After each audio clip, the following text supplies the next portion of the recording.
Hello, today I will be adjusting the valve clearance on the E30 and replacing the valve cover gasket and the valve cover for this one that I made custom. So I went ahead, loosened all the little nuts on there, so this thing's ready to go. I just gotta take this thing off. I disconnected the battery, make sure I'm safe. So let's get into it. Alright, I got the valve cover off. Here's our old one. It's pretty greasy looking. Here's the new one we're going to put on. And while I'm at it, we'll replace valve cover gasket right here and adjust the tappets. Because these, you can hear that bit of play in them. And you hear it when it's running, it's not good. So I'm going to do that. Okie dokie, and just remove the radiator. That is not the radiator, that is for the AC. You can see radiator hoses are all loose and spaghetti looking. Here's our little valve train again, and here is our radiator and fan shroud. All nice and out of my way, ready to make spaghetti. Alright, so tuning the valves is actually pretty easy. All you have to really do is so you see these little nuts right here, this one for example, you gotta loosen them up, and then see that little hole down in there?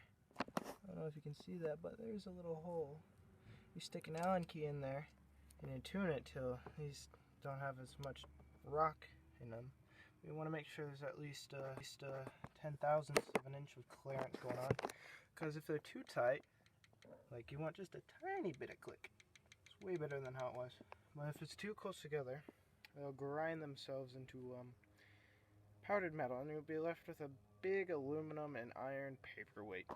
And that's a waste of an M20 if you ask me. I did everything on the exhaust side, so that's all ready to go. I just have to work on the intake. So wish me luck.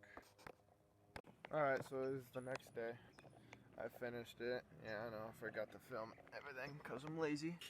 So let's open it up and I'll show you what happened. So we got the hood open. You see the new valve cover I put on. It's nice and yellow. So it runs a bit better now. It's got a little bit more mid-range. It's a bit quieter. And the idle's lower for whatever reason. I'm going to try and tune the idle so it idles a little higher, because it's a little bit too lumpy for my liking.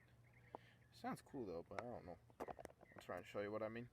Okay, let's start it up and tune our idle-ini. Alright, now as it warms up, you're going to hear the lumpy idle. And I don't like how low it's idling. It's actually a bit quieter in here now. It's good. But listen, you can hear the lumpiness. You hear that lumpy? The lumpalinis? I don't like it. I don't like it at all. I'm gonna fix our idle. But now that it's warm, you can really hear it. But as soon as you give it a little bit more throttle, it kind of evens out. So I'm gonna just try and have it idling at 9 hundo. It's at 5 hundo or around there. It's kind of mostly like 85 hundo. I don't like it. It's just a tiny bit more. Alright, so it turns out tuning the idle on these things is fairly easy. Just like basically, oh god, everything's in the way. There's a little screw thingamajigger hiding down there. Where is it? That little guy. See that thing? You turn that in, the idle's a bit higher. Twist it out, the idle's lower. What I gotta do, gotta turn it back in just a little bit. I was kinda idling smoother, but really, this thing is so old, the mechanical parts in it really won't let me just fine tune the idle. What I'm thinking about doing is just putting a newer one from the E36 in it. Well, you know, I tried fixing the idle, but you know, I think it really comes down to the idle control valve.